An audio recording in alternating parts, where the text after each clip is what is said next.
দিদি, ও দিদি, এবার আমাদের কি হবে? বাবা মারা গেল, এবার আমাদের কে খাওয়াবে, কে পড়াবে দিদি? বোন, তুই এভাবে কাঁদিস না। সবাইকে একটা নির্দিষ্ট সময়ে চলে যেতে হবে। হয়তো বাবার সময় চলে এসেছে, তাই ওপরওয়ালা আমাদের কাছ থেকে বাবাকে নিয়ে নিয়েছে। ছোটবেলায় আমরা যখন জন্ম হয়নি, তখন আমি আমার মাকে হারিয়ে ফেলেছি। একবারের জন্য আমি আমার মাকে দেখিনি। আবার আবার আমি আমার বাবাকে হারিয়ে ফেললাম। এবার আমি কাকে বাবা বলবো, কাকে মা বলবো? বোন, বোন, তুই এভাবে কাঁদিস না। তুই যদি এভাবে কাঁদতে থাকিস তাহলে আমার খুব কষ্ট হবে। তখন আমি নিজেকে আর সামলাতে পারবো না। দিদি, আমি না কেঁদে থাকতে পারছি না। বাবা যতদিন ছিল আমাদেরকে কত সুন্দর সুন্দর রান্না করে খাওয়াতো। তখন এসব রান্না, এখন এসব রান্না কি করে খাওয়াবে? বোন, তুই চিন্তা করিস না, আমি তো আছি। আমার যত কষ্টই হোক না কেন, আমি তোকে ভালো মন্দ রান্না করে খাওয়াবো। সত্যি দিদি, তুই আমাকে রান্না করে খাওয়াবি? হ্যাঁ রে বোন, আমি তোকে রান্না করে খাওয়াবো। আমি একটু আধটু রান্না করতে জানি, ওতে তো চলবে তো? হ্যাঁ হ্যাঁ দিদি, আমার ওতেই চলবে। ঠিক আছে, তুই অত কান্নাকাটি করিস না। বেশি কান্নাকাটি করলে তোর আবার শরীর খারাপ করবে। যা, একটু বিশ্রাম নিয়ে যা। যে যাওয়ার সে চলে গেছে, তাকে আমরা জোর করে আর তো ফিরিয়ে আনতে পারবো না।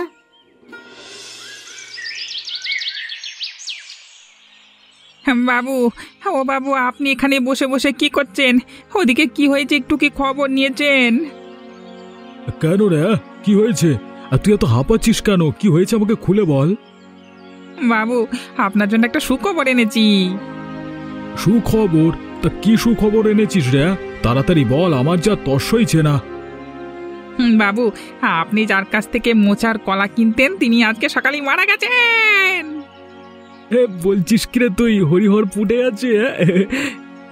হ্যাঁ বাবু, সেই জন্যই তো আপনাকে বলতে এলাম। আরে অতনু, তুই যে আমাকে কি সুখবর দিলি না! আমার যে শুনে একেবারে নাচতে ইচ্ছে করছে। টিকিচিকি টিকিচিকি। বাবু, এবার ওই হরিহরের জমিটা যা হোক করে আমাদেরকে ছিনিয়ে নিতে হবে, তাহলে তো আমাদের বড়লোক হওয়ার থেকে কেউ আটকাতে পারবে না। আরে অতনু, তুই ঠিকই বলেছিস। কালকে আমরা হরিহরদের বাড়িতে যাব, আর ওর দুটো মেয়েকে পয়সার লোভ দেখিয়ে জমিটাকে হাতিয়ে নেব। আর যদি তাও না দেয়, তাহলে জোর করে ছিনিয়ে নেব। হ্যাঁ বাবু, আপনি ঠিকই বলেছেন। তাহলে কালকে সকালবেলায় আমি আপনার বাড়িতে চলে আসব, আর দুজন মিলে জমিটা দখল করতে যাব। তারপর আমাকে এই গ্রামের বড় ব্যবসায়ী হওয়ার থেকে কেউ আটকাতে পারবে না। ঠিক আছে অতনু, তুই এখন বাড়ির দিকে যা। কালকে সকাল সকাল চলে আসিস আমার বাড়িতে। আচ্ছা বাবু, আপনি চিন্তা করবেন না, আমি সময় হলেই ঠিক আপনার বাড়িতে চলে আসব। আমি এখন আসছি।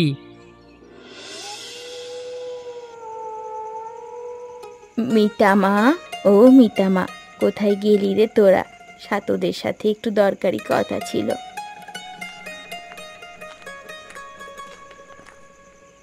এই তো কাকিমা, আমি ঘরেই আছি। এসো এসো, ঘরে এসো। তা বলো, কি বলবে বলছিলে? এই নে, তোরা তোর বোনের জন্য খাবার নিয়ে এসেছি। আজ রাতে খেয়ে নিস। তা কাকিমা, তুমি আবার কষ্ট করতে গেলে কেন? আমি আজকে যা হোক কিছু রান্না করেই ফেলতাম। ধুর পাগলি, তুই আর সব সময় কি রান্না করবি? আজকের মতো পাঠিয়েছি, আজকে খেয়ে নে। তারপর যখন করতে পারবি তখন তুই নিজেই করবি। ঠিক আছে কাকিমা, তাহলে আজকে তোমার খাবারটাই খেয়ে শুয়ে পড়বো। আর কাল থেকে আমি নিজেই রান্না করব, তোমাকে আর বাড়িতে খাবার দিতে আসতে হবে না। ঠিক আছে ঠিক আছে। আর হ্যাঁ, তোদেরকে আর একটা কথা বলার আছে। হ্যাঁ হ্যাঁ, বলো কাকিমা, কি বলবে? দেখ মা, তোর বাবা এই গ্রামের একজন বড় চাষি। তোর বাবার নামে অনেক জমি আছে। যদি কখনো কেউ তোদের বাড়িতে এসে টাকা দিয়ে সেটা কিনে নিতে চায়, কাউকে দিবি না। বলবি যে আমি তোমাদেরকে দেব না। কেন কাকিমা, আমরা তো আর চাষবাস করতে পারবো না বাবার মতো, আমরা বিক্রি করে দেব? না মা, এই ভুল কাজটা একদম করবি না। তোর বাবার জমিতে যে পরিমাণ কলা গাছ লাগানো আছে সেগুলো যদি বিক্রি করা হয়ে যায় অনেক টাকা পাওয়া যাবে। আর কলা গাছ তো সেই রকমভাবে দেখাশুনোও করতে হয় না, সে আপনা আপনি ফসল দেয়। তা আমরা দুজনে ছোট, আমরা দুজনে কি করে ওই কলা গাছ থেকে মোচা কেটে এনে বিক্রি করতে পারবো বাবার মতো? নিশ্চয়ই পারবি, চেষ্টা করলে নিশ্চয়ই হবে। তবু কাউকে জমিটা বিক্রি করবি না। আচ্ছা কাকিমা, তুমি যখন বলছো তাহলে তাই হবে। ঠিক আছে মা, তাহলে আমি এখন আসি, তোরা খেয়ে দিয়ে শুয়ে পড়। ঠিক আছে কাকিমা, তুমি যাও।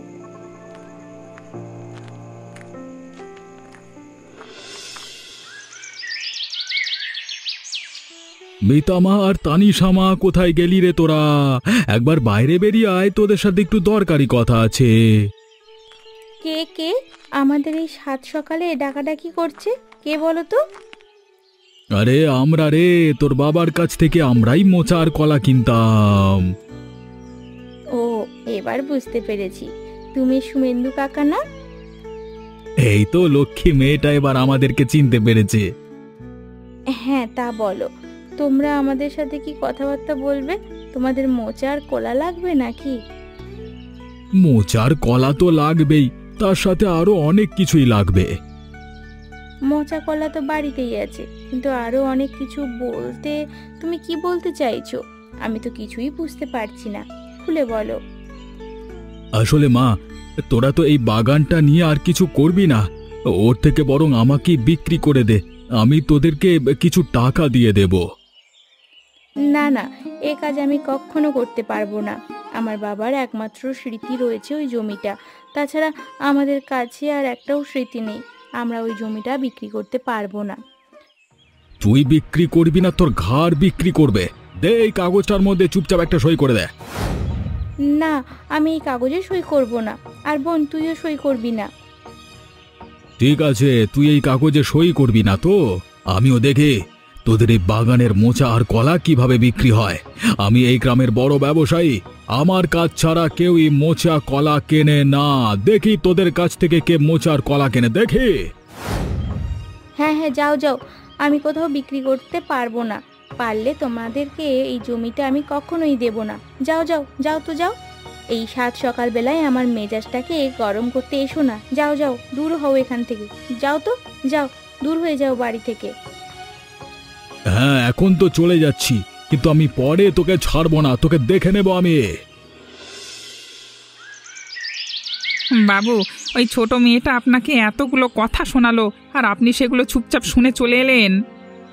তা কি করব বলো তনু, ওটা ওদের জমি, যদি আমরা জোর করে তাদের কাছ থেকে সই করাতাম তাহলে এই গ্রামের লোকেরা আমাকে খারাপ ভাবতো আর আমার কাছ থেকে কোনো কাঁচা ফসল কিনতো না, কিন্তু তার ফলে আমার অনেক ক্ষতি হতো। সেই জন্য সবকিছু ভেবেই আমি চলে এলাম।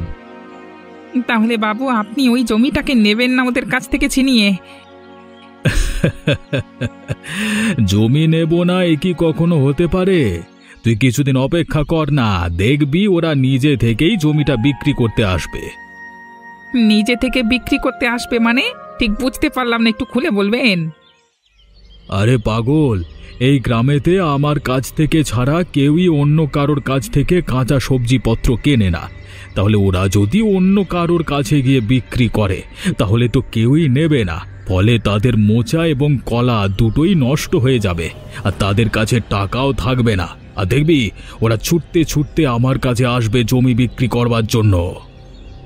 হ্যাঁ বাবু, এটা তো আপনি একদম ঠিক কথাই বলেছেন। যখন টাকা থাকবে না তখন ওরাই নিজে থেকে বিক্রি করতে আসবে। ঠিক আছে, তাহলে আমি এখন বাড়ির দিকে যাচ্ছি। হ্যাঁ রে অতনু, তুই বাড়ির দিকে যা।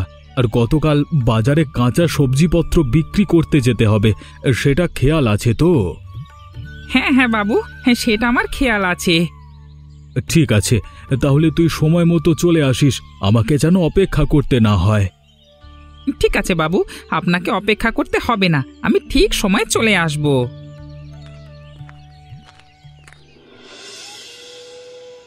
মিতামা, ও মিতামা, কোথায় গেলি রে? কাকিমা, তুমি চলে এসেছো, তোমার সাথে একটু দরকারি কথা আছে। আমার সাথে দরকারি কথা?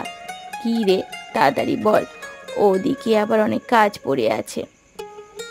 কাকিমা, তুমি গতকাল যা যা বলেছিলে আজ সকালে ঠিক তাই তাই ঘটেছে। কি ঘটেছে রে আজকে সকালে? তাহলে শোনো। দেখলি তো, আমার সন্দেহই তাহলে ঠিক হলো। এখন তোদের ওপর থেকে বাঁধা যায়নি। এখনো অনেক লোক আছে যারা তোদের কাছ থেকে ওই সম্পত্তিটা ছিনিয়ে নেওয়ার চেষ্টা করবে, কিন্তু তোরা দিবি না। তবে কাকিমা, একটা কথা ছিল। আবার কি কথা রে মিতা? আসলে কাকিমা, ওই শুভেন্দু কাকা বলছিল আমি এই গ্রামের বড় ব্যবসায়ী, আমার কাছ থেকে ছাড়া কেউই কাঁচা সবজি কেনে না। যদি ওনার কাছ থেকে ছাড়া আর কেউ কলা মোচা না কেনে তাহলে আমাদের কি হবে? হ্যাঁ, এটা তো সত্যি যে ওনার কাছ থেকে ছাড়া এই গ্রামের কেউ কাঁচা সবজি কেনে না। তবে একবার চেষ্টা করে দেখতে পারিস, যদি কেউ নেয়। হ্যাঁ, তুমি ঠিকই বলেছ। আমি তাহলে কালকে বাজারে গিয়ে একবার বিক্রি করে আসবো, দেখি কেউ নেয় কি না। হ্যাঁ, একবার চেষ্টা করে দেখ। যদি কেউ না নেয় তখন অন্য কোনো ব্যবস্থা করতে হবে। ঠিক আছে, আমি এখন আসি, তোর সাথে আবার পরে কথা বলবো। ঠিক আছে কাকিমা, তুমি এখন যাও।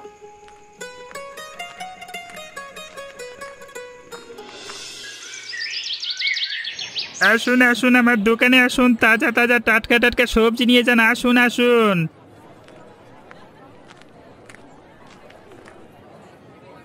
কাকা, তোমার সাথে একটা কথা ছিল। আরে মিতা, তুই এখানে? তা কি হয়েছে বল, বাজার করতে এসেছিলিস নাকি? না কাকা, আসলে আমাদের এত বড় কলার বাগান, সেজন্যই সেখান থেকে মোচা আর কলা নিয়ে এসেছি। তুমি যদি ওইগুলো নিতে খুব ভালো হতো। না রে মা, আমি এই কাজটা করতে পারবো না। কেন কাকা, তুমি কেন নিতে পারবে না?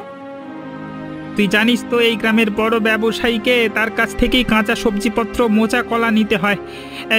আমি যদি তোর কাছ থেকে নিই তাহলে পরবর্তী সময়ে আমি যদি ওনার কাছ থেকে কিছু নিতে যাই তাহলে আমি আর পাবো না। কিন্তু কাকা, তাহলে তো আমরা আর না খেতে পেয়ে মারা যাব। আমাদের কোনো টাকা উপার্জন করার পথ নেই, শুধুমাত্র এটাই আছে। তাও তুমি নেবে না বলছো, তাহলে আমাদের কি করে সংসার চলবে? সেই সব আমি কিছু জানি না রে মিতা, আর তুই কিছু মনে করিস না। আমি তোর কাছ থেকে নিতে পারবো না। দেখ এবার তুই কি করবি। ঠিক আছে কাকা, তুমি তোমার ব্যবসা করো, এখন আমি আসছি। হ্যাঁ রে মিতা, তুই সাবধানে যা।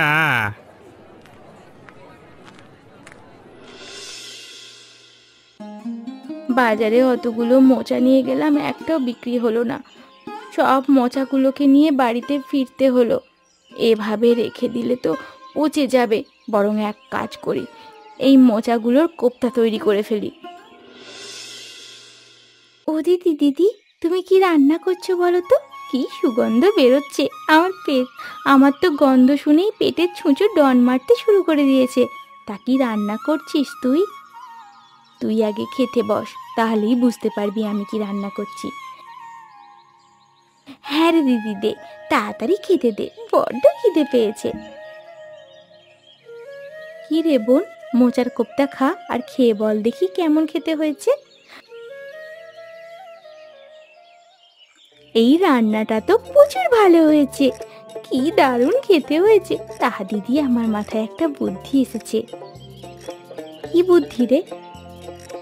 আমাদের গ্রামে বড় ব্যবসায়ী আমাদের কাছ থেকে মোচা আর কলা কিনছে না, তার থেকে বরং আমরাই মোচার কোপ্তা রান্না করে বিক্রি করি। তাহলে লোকেরা কিনবে আর বড় ব্যবসায়ীরা আমাদের কিছু বলতে পারবে না। বাহ, তাই তো বোন, তোর বুদ্ধিটা কিন্তু মন্দ নয়। এবার একবার চেষ্টা করে দেখলেই দেখা যেতে পারে।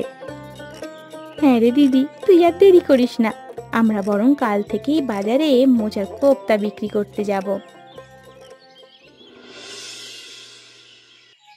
দিদি, দিদি ওই দিদি, মোচার কোপ্তা রান্না করা হলো, তাহলে কি আমি খরিদ্দার ডাকবো? আমার মোচার কোপ্তা রান্না করা হয়ে গেছে, এবার তুই খরিদ্দার ডাক। আসুন আসুন, আমাদের দুই বোনের মোচার কোপ্তার দোকানে আসুন। গরম গরম সুস্বাদু মোচার কোপ্তা খেয়ে যান। আসুন আসুন আসুন। কি, তোরা মোচার কোপ্তা রান্না করছিস? বাহ, এটা তো খুব ভালো রে। কই দে দে, আমাকে 1 প্লেট দে তো মোচার কোপ্তা। হ্যাঁ গো কাকা, তুমি একটুখানি অপেক্ষা করো, আমি তোমাকে দিচ্ছি।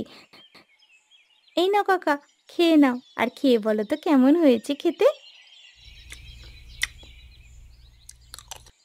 বাবা বাবা বাবা, এটা খুব সুন্দর খেতে হয়েছে। আর এরকম সুন্দর মোচার কোপ্তা এর আগে আমি কখনো খাইনি। বাবা বাবা, তোরা খুব সুন্দর রান্না করছিস তো। হ্যাঁ, ধন্যবাদ কাকা। তা তোমাকে আরেকটা প্লেট দেবো নাকি? না না, আমাকে আর দিতে হবে না। তা বল, তোদের কত টাকা হয়েছে? তা তো তুমি 1 প্লেট খেয়েছো, ওটা 10 টাকা হয়েছে। কি 10 টাকা? বাজারে মোচার দাম তো আকাশ ছোঁয়া, আর তুই কিনা বলছিস 10 টাকা প্রতি প্লেট? হ্যাঁ গো কাকা, বেশি দাম নিয়ে কি লাভ করব, আমরা গরিব মানুষ, আমাদের স্বল্প পরিমাণেই লাভ হবে। বাবা বাবা, খুব ভালো। তোরা এইভাবেই এগিয়ে যা, আর আমি এখন আসছি। আসুন আসুন, আমাদের দোকানে আসুন, গরম গরম সুস্বাদু কোপ্তা খেয়ে যান, সুস্বাদু মোচার কোপ্তা খেয়ে যান। আসুন আসুন আসুন। আরে কি রে, তোদের কাছ থেকে আমি মোচা আর কলা কিনিনি বলে তোরা বাজারে মোচার কোপ্তার দোকান দিয়ে দিলি? এই কই দেখি তো, খেয়ে দেখি কেমন স্বাদ তোদের মোচার কোপ্তার। এই নিন আপনার মোচার কোপ্তা। আরে কি রে, এ তো দেখছি খুব সুন্দর খেতে হয়েছে। এইভাবে যদি ওরা বিক্রি করতে থাকে তাহলে তো এরা অনেক বড় বড়লোক হয়ে যাবে। আমাকে কিছু একটা করে এদের ব্যবসা বন্ধ করতেই হবে। তা কিছু বলছেন নাকি শুভেন্দু কাকা? ছি ছি ছি ছি, এত বাজে খেতে মোচার কোপ্তা, আমার মুখের স্বাদটাই একদম পাল্টে গেল। ছি! মিথ্যা বলবে না কাকা, তোমার আগে অনেকেই খেয়ে গেছে, আর তারা অনেক নামও করেছে। আর তুমি আমাদের এই ব্যবসাটা বন্ধ করার জন্য এরকম বাহানা করছো, তাই না? তোরা আমার মুখে মুখে কথা বলছিস তো, দেখাচ্ছি তোদের মজা। অতনু, এদের সমস্ত কিছু ফেলে দে তো। ঠিক আছে বাবু, আমি সমস্ত কিছু ফেলে দিচ্ছি। এটা কি আপনার নিজের জায়গা নাকি যে আপনি যেটা বলবেন সেটাই হবে? নিজের জায়গা নয় তো কি হয়েছে, আমি এই গ্রামের বড় ব্যবসায়ী, আমার কথাই শেষ কথা। এর পরের দিন থেকে যদি আমি তোদেরকে দেখেছি এখানে বসতে, তোদের একদিন কি আমার একদিন তাহলে। আর হ্যাঁ, আমি এখানেই বসবো আর দেখবো যে আপনি কি করতে পারেন। মোড়ল মশাই, মোড়ল মশাই, আপনি বাড়িতে আছেন? আপনার সাথে একটু দরকার ছিল। আরে হ্যাঁ রে মিতা, বল কি হয়েছে? এই দুপুর বেলায় আমাদের বাড়িতে কি করতে এসেছিস? আসলে মোড়ল মশাই, আমি বাজারে একটা নতুন দোকান খুলেছি, মোচার কোপ্তার দোকান, যেখানে ভালোভাবেই আমরা বিক্রি করছিলাম, আর হঠাৎ করে শুভেন্দু কাকা এসে সমস্ত কিছু আমাদের মাটিতে ফেলে দিলে। আপনি বলুন, উনি কি ঠিক কাজ করেছেন? না না, এই কাজটা তো একদম ঠিক করেনি। তা তোরা এত বোকা কেন? বাজারে দোকান করছিস, আমাকে একবার বলবি না? তাহলে তো এটা হতো না। আমরা এখনো ছোট, সেই জন্য ঠিকঠাক কিছুই জানি না কোথায় কিভাবে করতে হয়, সেই জন্যই তো আমরা সরাসরি একদম বসে গিয়েছিলাম। ঠিক আছে, আমি দেখছি ব্যাপারটা। আর মোড়ল মশাই জানেন, শুভেন্দু কাকা এটাও বলেছে যে এর পরের দিন থেকে নাকি বসলে নাকি আবার আমাদের সমস্ত খাবার নষ্ট করে দেবে। কেউ নষ্ট করবে না তোদের খাবারের পরের দিন থেকে, তোরা চিন্তা করিস না। তোরা এখন বাড়ির দিকে যা, আমি তো আছি। এর পরের দিন থেকে যদি তোদের খাবার নষ্ট করে তখন আমাকে বলবি, আমি ওদের শাস্তি দেব। ঠিক আছে মোড়ল মশাই, তাহলে আমি এখন আসছি।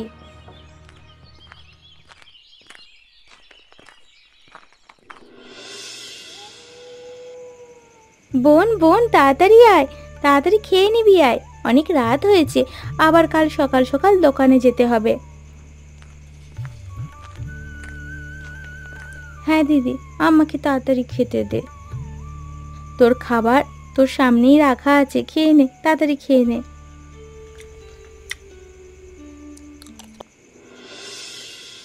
তা দিদি, আমার একটা ভয় হচ্ছে।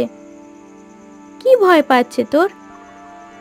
ধর দিদি, আমরাও কালকে আজকের মতো মোচার কোপ্তা বিক্রি করছি, আর সেই সময় যদি আবার শুভেন্দু কাকা এসে আমাদের খাবার সব নষ্ট করে দেয়, তাহলে আমাদের অনেক বড় ক্ষতি হয়ে যাবে। হ্যাঁ, সেটা তুই ঠিকই বলেছিস, তবে চিন্তা করিস না। মোড়ল মশাই তো বলেছেন যে তোদের কিছু হলে আমাকে বলবি। আশা করছি কিছু করবে না কাল, আর যদিও করে মোড়ল মশাইকে গিয়ে বলবো। ঠিক আছে দিদি, আমার খাওয়া শেষ হয়ে গেছে, এবার আমি ঘুমোতে গেলাম। আয়, তুইও তাড়াতাড়ি চলে আসিস। হ্যাঁ রে, তুই সবার ঘরে যা, আমি যাচ্ছি। মিতা, আরে ওই মিতা, কোথায় গেলি? তোর সাথে দরকারি কথা আছে। কি ব্যাপার, বড় ব্যবসায়ী আবার আমার বাড়িতে? আসুন আসুন, ওপরে উঠে আসুন, ঘরে বসবেন, চলুন। আরে না রে মিতা, আমি ঘরে বসতে আসিনি, আমি তোর কাছ থেকে ক্ষমা চাইতে এসেছি। ক্ষমা আমার কাছ থেকে? ক্ষমা? আমার কাছ থেকে ক্ষমা চাইতে এসছেন?